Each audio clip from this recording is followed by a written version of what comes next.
Mi nombre es Laura Mendoza. Tengo 33 años. Una edad en la que la vida debería ser la historia que tú misma escribes. La mía es una narración en la que me han obligado a vivir. Una casa de 2 plantas en el barrio residencial tranquilo pero asfixiante de Las Rozas, en las afueras de Madrid. Desde fuera es la imagen del éxito de la clase media española, césped perfectamente cortado. Un olivo que da sombra justa al porche y una capa fresca de pintura blanca en las fachadas. Dentro, el aire está cargado de silencios que pesan como plomo. La casa no se sostiene por amor ni por lazos familiares, sino por un andamio frágil de negación y conveniencia. Vivo aquí con mi madre Carmen y el hombre con el que se casó, Javier Morales. Mi madre tiene un mantre que me susurra cada vez que la presencia de Javier se hace demasiado pesada en la habitación. Solo aguanta un poco más, Laura. Dice, sin mirarme a los ojos, fijando la vista en una mota de polvo en el rayo de sol o en un hilo suelto del sofá. Él nos mantiene a las dos. La palabra, mantiene, suena como una absolución sagrada. Una manta que tapa todos los pecados. Paga la hipoteca de esta casa silenciosa. Llena la nevera impecable. Pone gasolina en su coche y mantiene la ilusión de estabilidad que perdió cuando mi verdadero padre se marchó y nunca miró atrás. Para ella, lo que Javier proporciona es una barricada contra las incertidumbres del mundo. Y mi paz mental es un impuesto pequeño y aceptable que hay que pagar para mantenerla. Yo antes pensaba que era solo débil. Pero ahora entiendo que es una transacción consciente. Ha vendido mi tranquilidad por su seguridad y renueva el contrato cada día. Javier Morales es un hombre de 2 voces. En público, en las barbacoas del vecindario o en las cenas de empresa. Es la imagen del patriarca benévolo.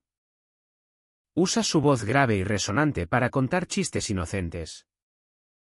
Hablar de tendencias del mercado con aire de autoridad y llamar a mi madre, cariño, de una forma que hace suspirar a las otras mujeres con admiración. Da un apretón de manos firme a los hombres y una sonrisa paternalista condescendiente a mí. Su hijastra. La chica seria que trabaja en contabilidad. Interpreta el papel del proveedor sólido. El hombre que salvó a 2 mujeres desamparadas. Pero cuando el coche de mi madre sale del garaje, ese hombre desaparece. El aire de la casa cambia. La presión baja. Sus pasos sobre el parquet se vuelven más pesados. Deliberados. Cada uno una declaración de propiedad. La voz resonante se aplana hasta convertirse en algo gutural y bajo. Un zumbido amenazante que parece salir de las propias paredes.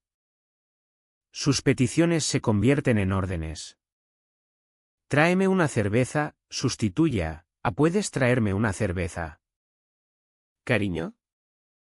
El espacio que ocupa parece expandirse hasta llenar cada habitación. Cada pasillo. Empujándome a los rincones. Es un maestro del cambio sutil. Del deslizamiento casi imperceptible de la civilidad al desprecio. Está en la forma en que sus ojos se detienen en mí un segundo de más.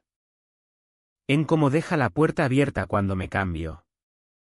En cómo olvida mi nombre y solo me llama, tú.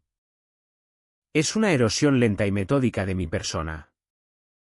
Y lo hace todo sin levantar la voz. Porque la amenaza está en el silencio.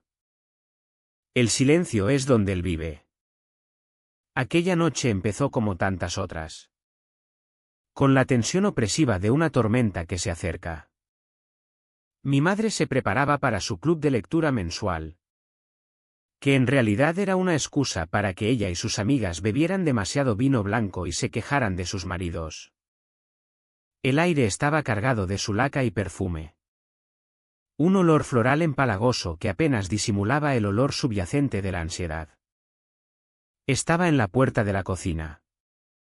Radiante con una blusa de seda un poco ajustada. El rostro una máscara cuidadosamente construida de maquillaje. Javier estaba apoyado en la encimera, bebiendo un vaso de whisky, mirándome mientras yo cortaba verduras para una cena solitaria. Ella miró de él a mí. Un destello de algo indescifrable en los ojos. Luego sonrió. Una sonrisa brillante y frágil. Se volvió hacia Javier y el gesto que siguió destrozó los últimos restos de esperanza que me quedaban de que estuviera de mi lado. De que fuera solo una víctima de las circunstancias. Le guiñó el ojo. Un gesto pequeño. Conspirador. Una señal entre aliados. Finge que está ocupada, dijo con voz ligera y juguetona. Luego se dio la vuelta. Sus tacones resonando en las baldosas.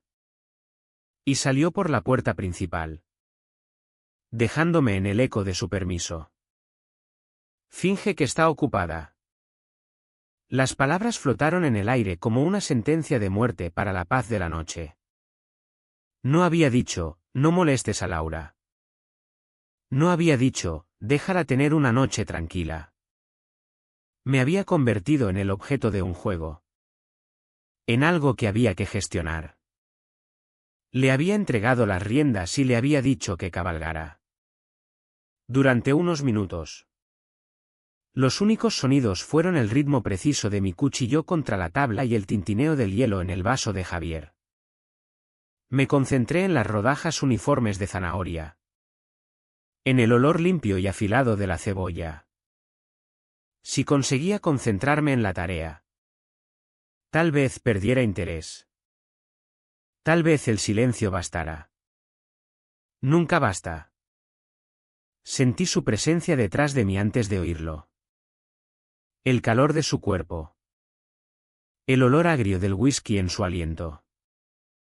Los pelillos de mis brazos se erizaron. Seguí cortando. Los nudillos blancos en el mango del cuchillo. Ocupada. Su voz era un ronquido bajo. Justo al lado de mi oreja. Era la otra voz. La que solo usaba conmigo. Vamos a ver. Su mano salió disparada y me agarró la muñeca. La que sujetaba el cuchillo. Su agarre era de hierro. Apretó y abrí la mano instintivamente. El cuchillo cayó sobre la encimera con estrépito. La otra mano subió. No en puño, sino con la palma abierta. El movimiento fue sorprendentemente rápido. Un borrón en mi visión periférica. El sonido fue un chasquido seco y plano que pareció succionar todo el aire de la habitación. Mi cabeza giró hacia un lado. La mejilla explotó en un fuego blanco y ardiente. La fuerza me hizo tambalearme hacia un lado. Perdiendo el equilibrio. Choqué contra la cocina. La cadera golpeó la esquina afilada del horno. Una olla de agua hirviendo que había puesto para la pasta se inclinó. Se tambaleó y cayó al suelo, enviando una ola de agua escaldante y vapor por el suelo de baldosas. El clan metálico de la olla fue ensordecedor. Un punto final a su violencia. Me quedé allí un momento. Medio en el suelo. La mejilla gritando. La cadera palpitando. El olor a ajo quemado y agua derramada llenándome la nariz. Una oleada de náuseas me invadió. El primer impulso instintivo fue sollozar. Un sonido crudo y primal de dolor y shock. Pero cuando las lágrimas subieron, un pensamiento frío y duro atravesó la niebla. A él le gustaría eso. La visión de mis lágrimas sería una victoria. Una confirmación de su poder. Llorar alimentaría a la bestia que llevaba dentro. Así que contuve la respiración. Me mordí el labio inferior hasta probar sangre. Concentré toda mi energía, toda mi voluntad, en el simple acto de no emitir un sonido. Miré el agua derramada extendiéndose lentamente por las juntas de las baldosas. El vapor subiendo en espirales perezosas. No le daría esa satisfacción. El silencio en la cocina se estiró espeso y pesado. Oía su respiración agitada. Sentía sus ojos sobre mí. Me negué a levantar la vista. Me negué a llorar. Me convertí en piedra. Después de un momento que pareció una eternidad, oí sus pasos pesados retirándose. Luego el sonido del televisor del salón encendiéndose. Alto y molesto. Había terminado por ahora. Esperé hasta estar segura de que estaba instalado y luego, lenta y dolorosamente, me levanté. Limpié el agua derramada y la olla. Dejé correr agua fría sobre mi muñeca donde ya empezaban a oscurecerse las huellas de sus dedos. En la luz tenue del espejo del baño examiné mi cara. Una huella roja liviana empezaba a florecer en mi mejilla. La piel ya se hinchaba. Era feo. Era prueba. Cuando mi madre llegó 2 horas después, estaba sonrojada y sonriente, tarareando una canción de la radio. Entró en la cocina donde yo estaba sentada a la mesa, mirando una pared en blanco, con una bolsa de guisantes congelados contra la cara. Su tarareo se detuvo. Vi cómo sus ojos absorbían la escena, yo. La bolsa de hielo. La marca roja que ahora se volvía morada. Su sonrisa flaqueó una fracción de segundo. Lo vi. Un destello de reconocimiento. De culpa. Tal vez incluso de miedo. Estuvo allí y desapareció. Sustituido por una máscara de indiferencia practicada. Dejó el bolso en la encimera, evitando mi mirada. Dios mío. Laura. Dijo con voz artificialmente alegre. ¿Se te cayó algo? La pregunta era una obra maestra de la negación. Era una oferta. Un guión escrito de antemano para que las dos lo siguiéramos. Sí. Mamá. Se me cayó una lata de tomate. ¡Qué torpe soy! Eso la absolvía de toda responsabilidad. Borraba las acciones de Javier. Me convertía en una chica torpe. No en víctima del hombre que ella eligió. La miré. La miré de verdad. Y no dije nada. Dejé que el silencio colgara entre nosotras. Pesado con la verdad que ella tanto se empeñaba en evitar. Entendí entonces. Con una claridad tan dolorosa como el golpe en la cara. Que ella lo sabía. Por supuesto que lo sabía.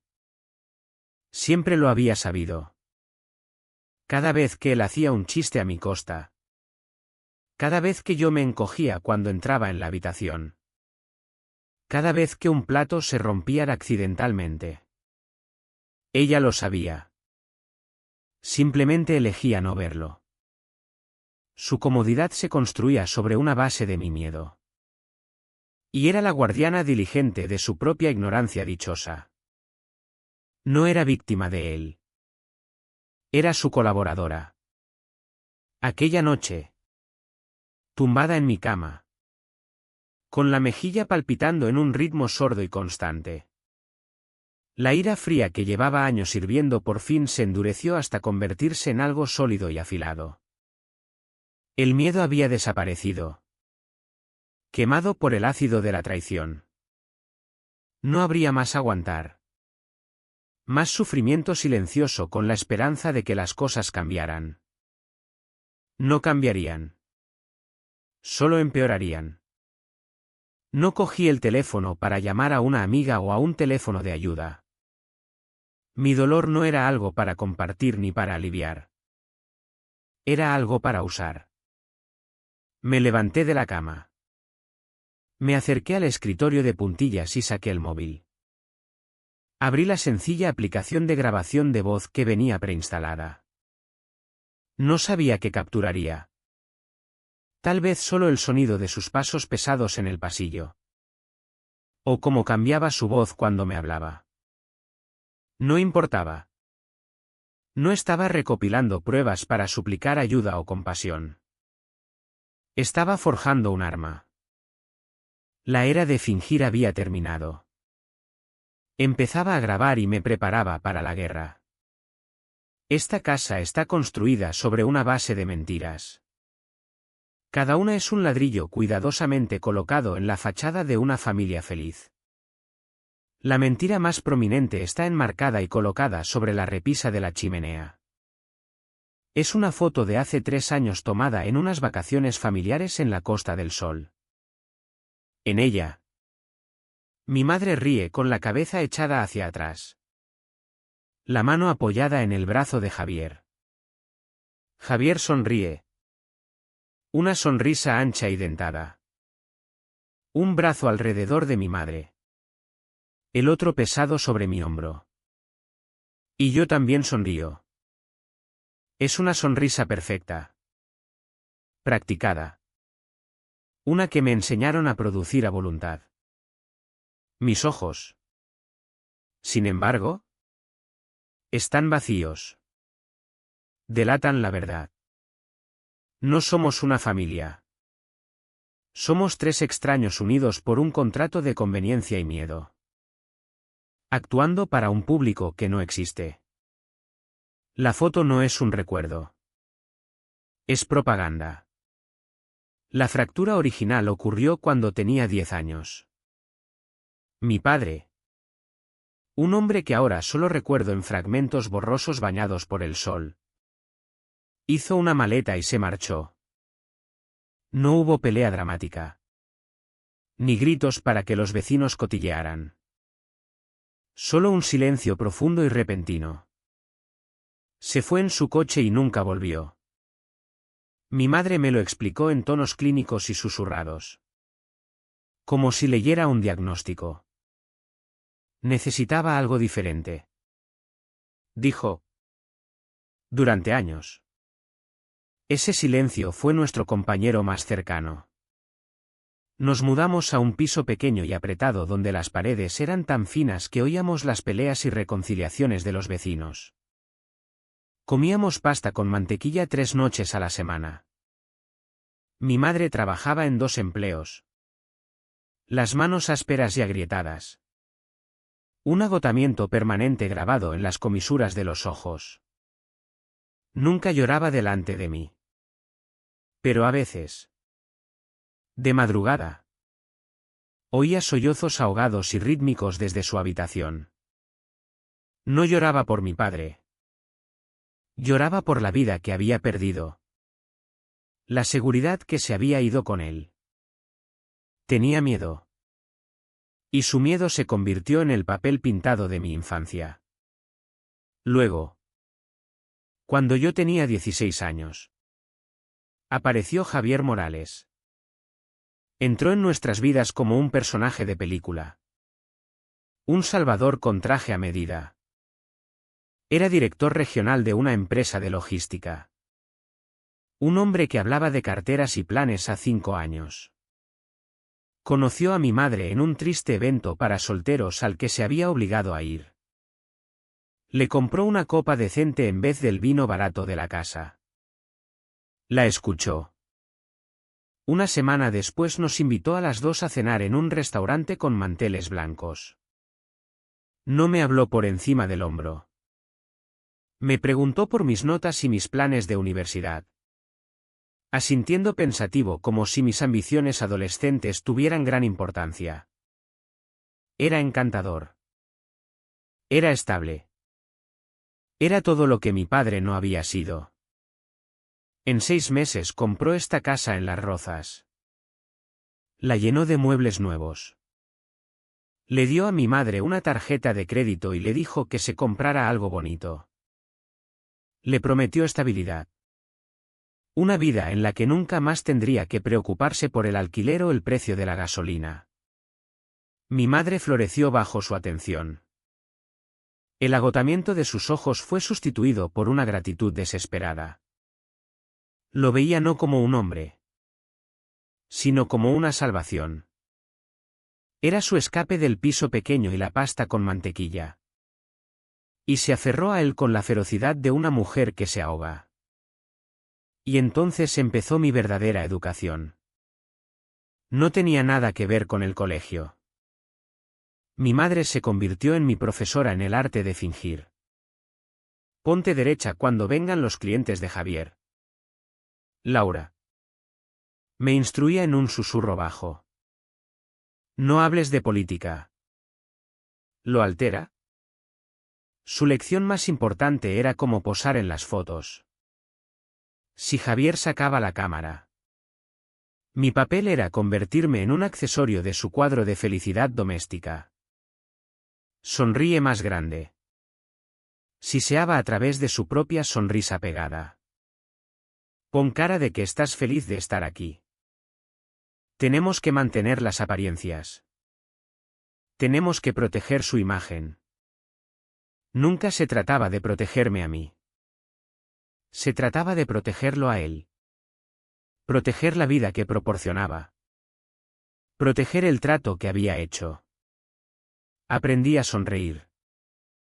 Aprendí a reír sus chistes. Aprendí a componer mi cara en una máscara de contento plácido.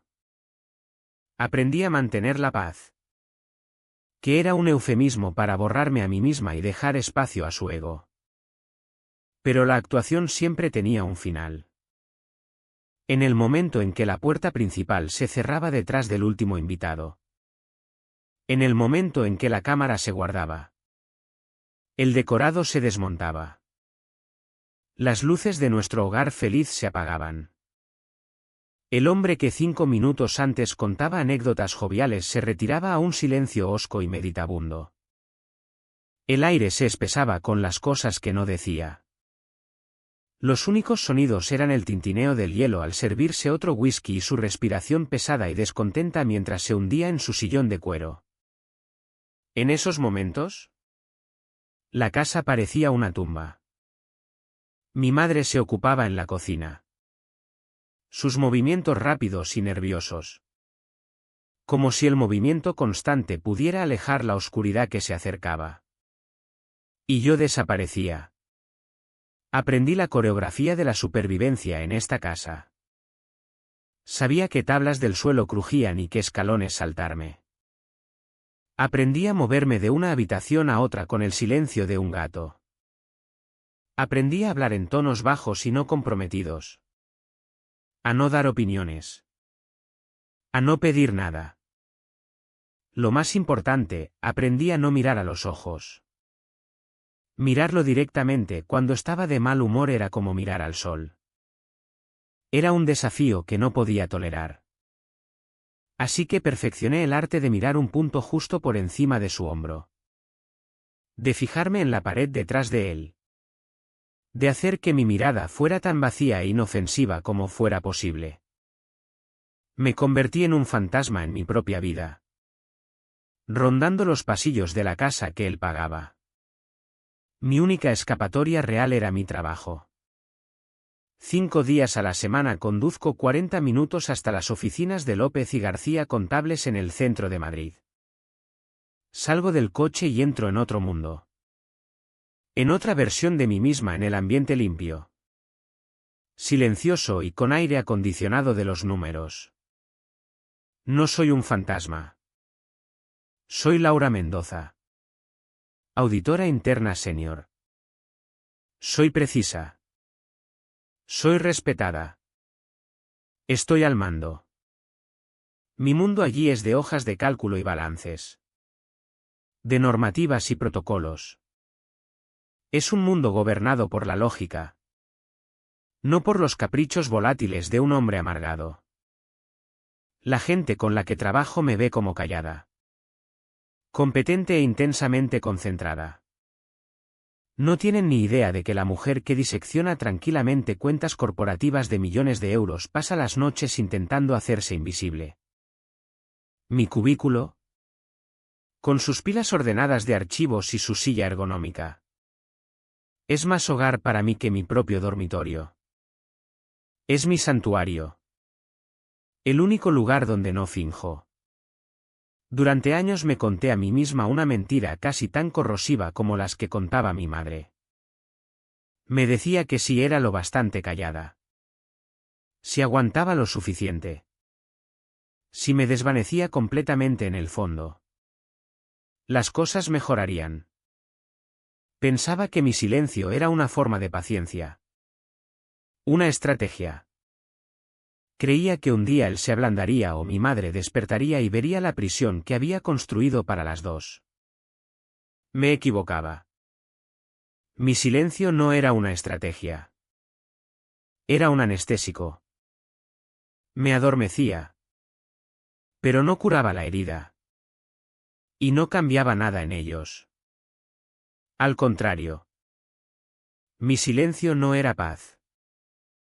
Era permiso. Era un vacío que su ira y su negación llenaban. No los hacía más débiles. Los hacía más audaces. Mi resistencia silenciosa no me estaba ganando un indulto futuro. Estaba cimentando mi papel en su obra tóxica.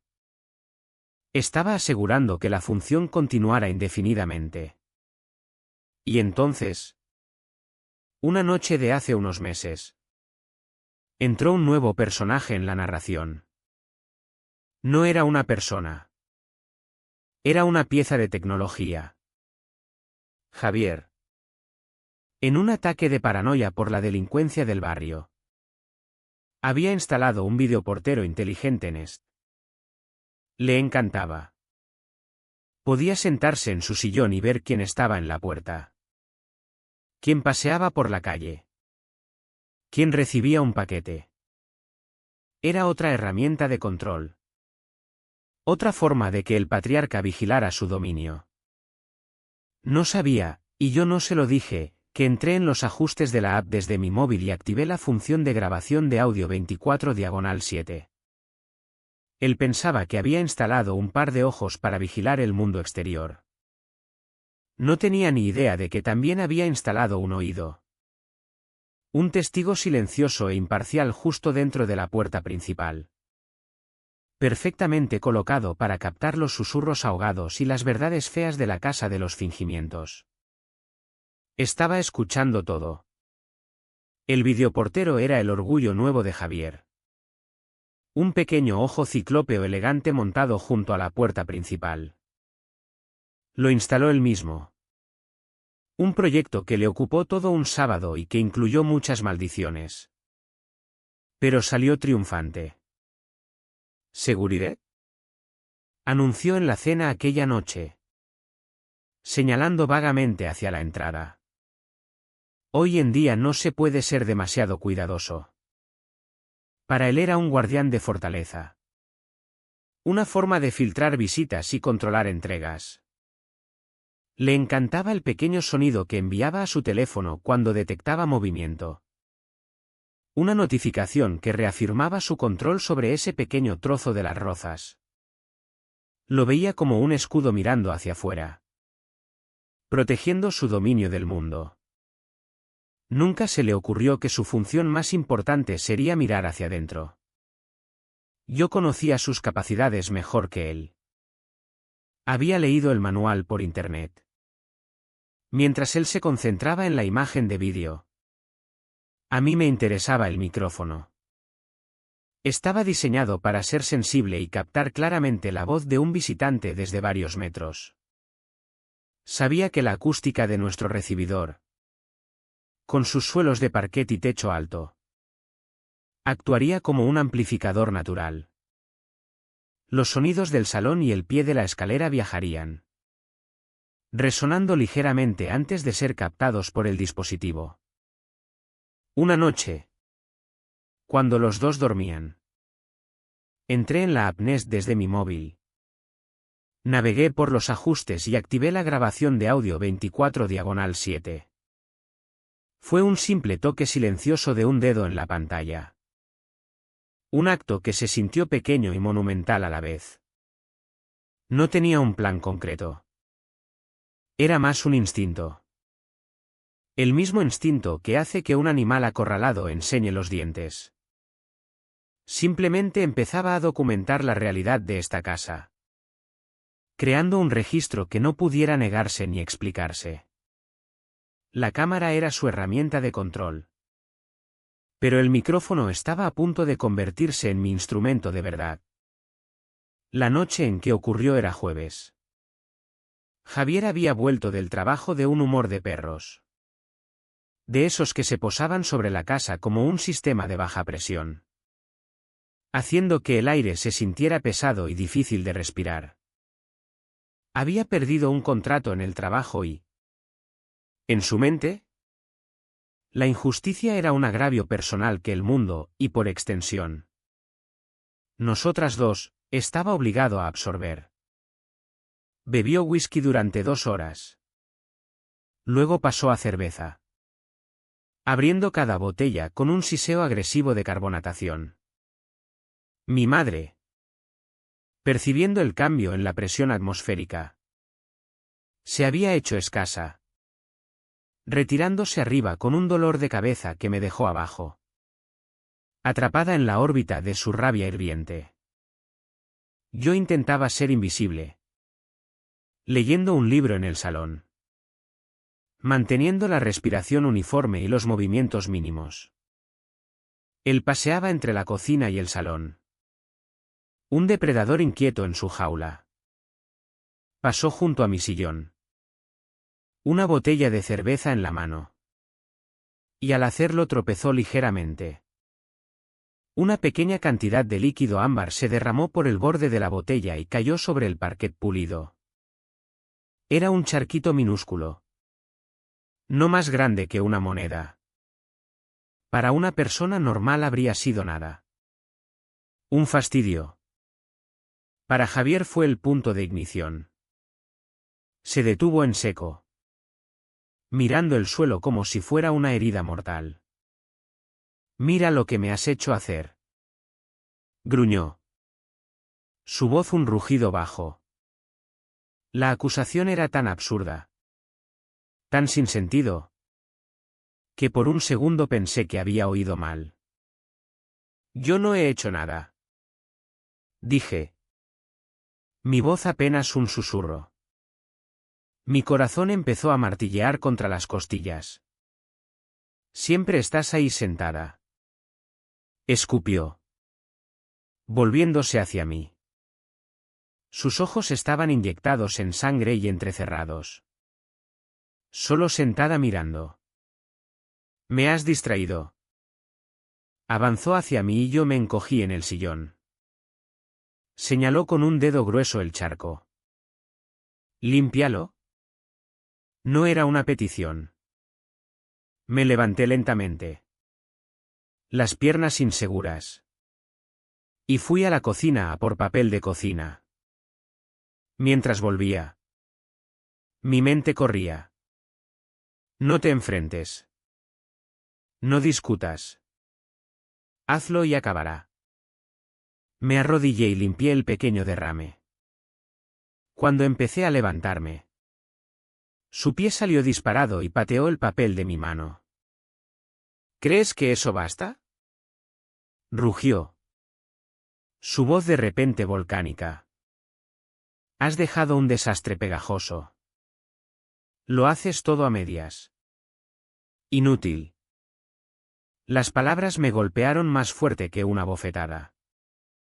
Se abalanzó y me agarró del brazo, tirando de mí para ponerme en pie. Su agarre era dolorosamente fuerte. Yo lo proporciono todo para ti y esto es el respeto que recibo. Por favor. Javier. Suéltame. Supliqué. La voz quebrada. Estábamos ya en el recibidor, directamente en la línea de visión y sonido del videoportero. El pensamiento cruzó mi mente. Una chispa fría en el caos.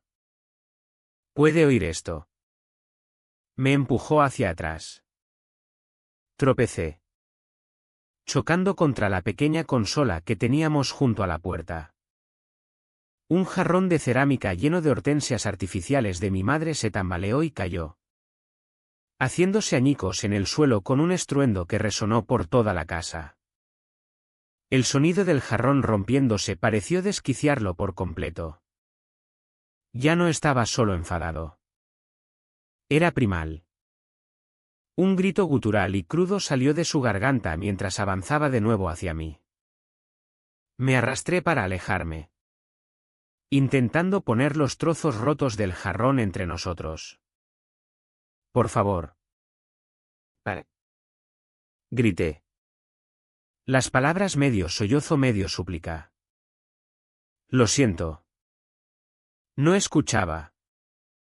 Vio los pedazos rotos en el suelo.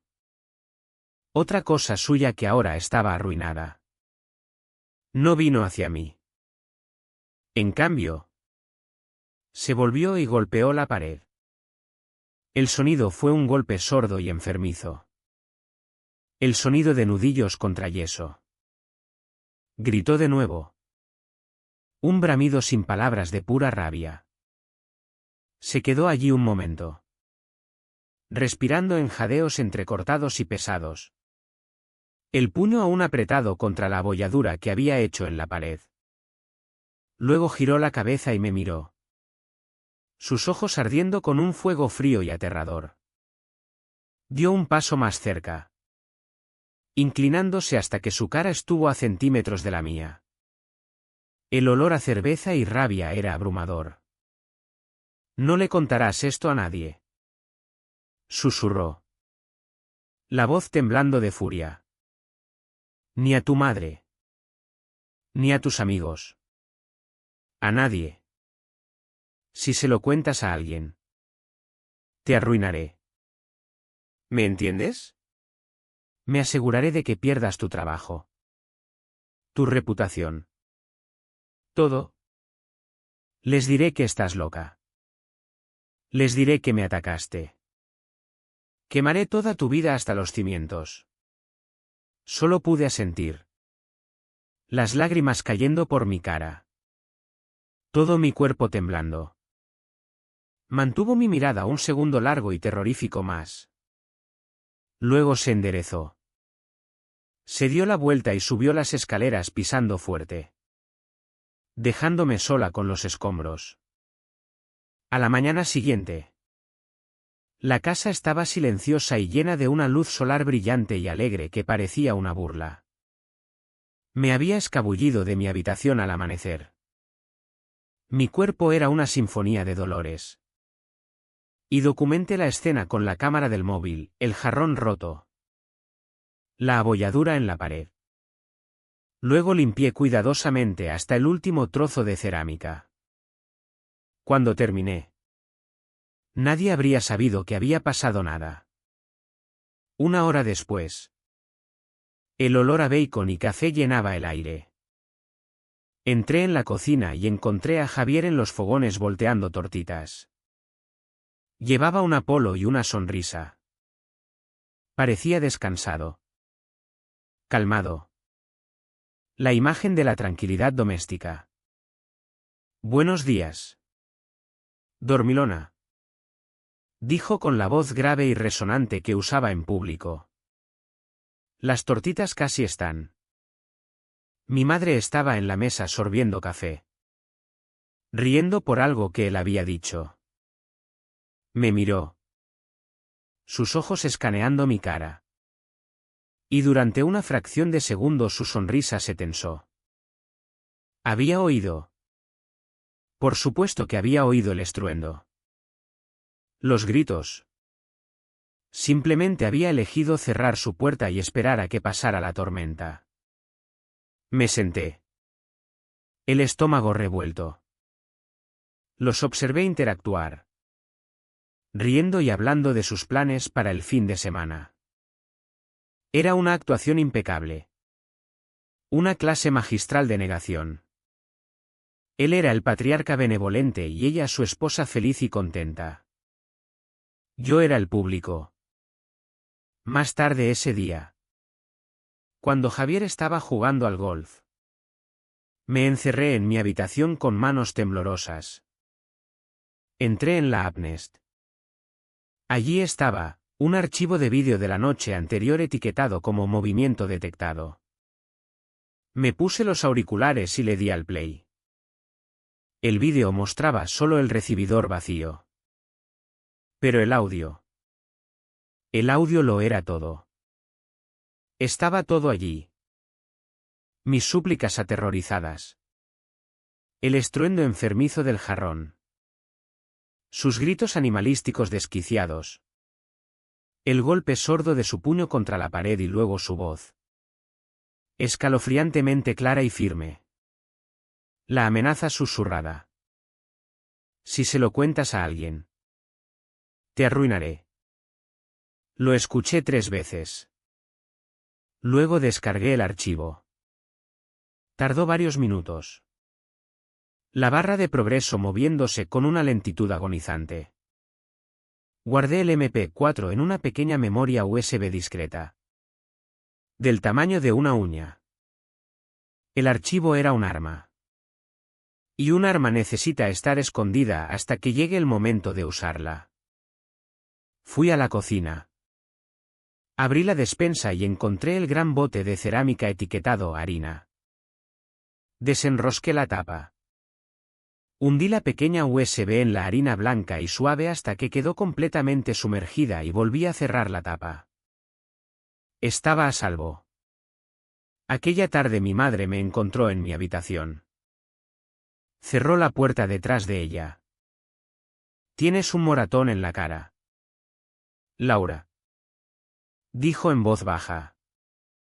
No miraba el moratón directamente, sino que se fijaba en mi lóbulo. Yo no dije nada. Oí un estruendo anoche. Continuó, retorciendo el anillo en su dedo. Javier dijo que se te cayó el jarrón. ¿Miente? Dije. Mi voz plana y sin emoción. Finalmente me miró. Sus ojos suplicantes. Y entonces soltó la frase que sabía que vendría. El mantra de su supervivencia. Laura. Por favor no montes una escena. Si haces de esto un gran asunto, podría perderlo todo. Esta casa. Nuestra vida. Nos dejará. Miré a mi madre. A la mujer que había elegido la comodidad por encima de su propia hija. La seguridad por encima de mi seguridad. La lástima que una vez sentí por ella se había evaporado, dejando algo frío y duro. No lo estás perdiendo. Mamá. Dije. Mi voz baja pero implacable. Lo estás eligiendo. Se encogió como si la hubiera golpeado. No tuvo respuesta. Solo se dio la vuelta y se fue, cerrando la puerta suavemente detrás de ella. Me quedé allí en el silencio. Mi mano tocando inconscientemente la mejilla magullada. La grabación ya no era solo una prueba. Era el centro de una estrategia. Por primera vez no pensaba en cómo sobrevivir al día siguiente o a la semana siguiente. Pensaba en el juego largo. El miedo y el dolor seguían allí. Pero ahora los acompañaba algo nuevo. Una sensación fría, clara y absoluta de propósito. Un plan empezaba a formarse en los rincones silenciosos de mi mente.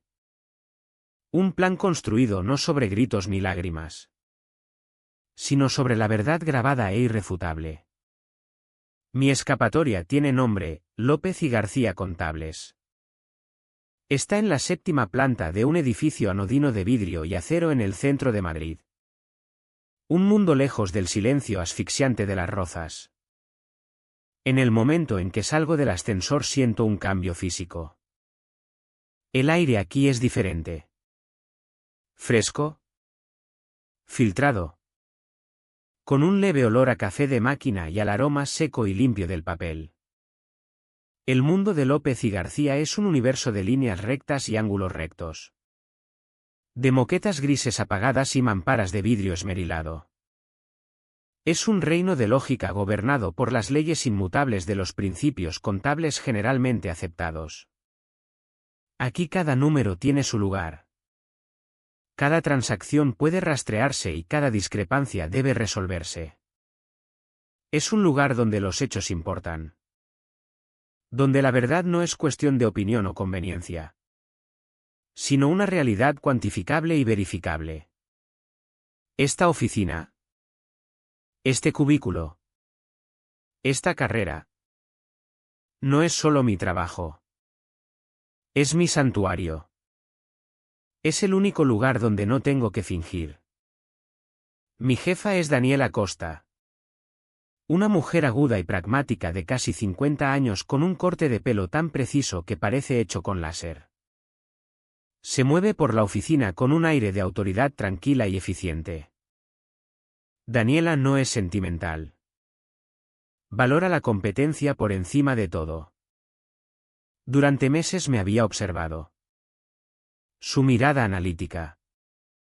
Veía a una empleada callada e intensamente concentrada que entregaba consistentemente un trabajo meticuloso antes de plazo.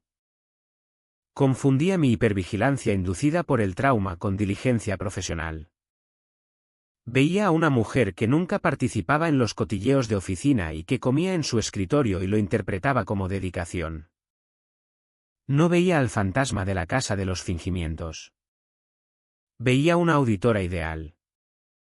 Un lunes por la mañana me llamó a su despacho de paredes de vidrio.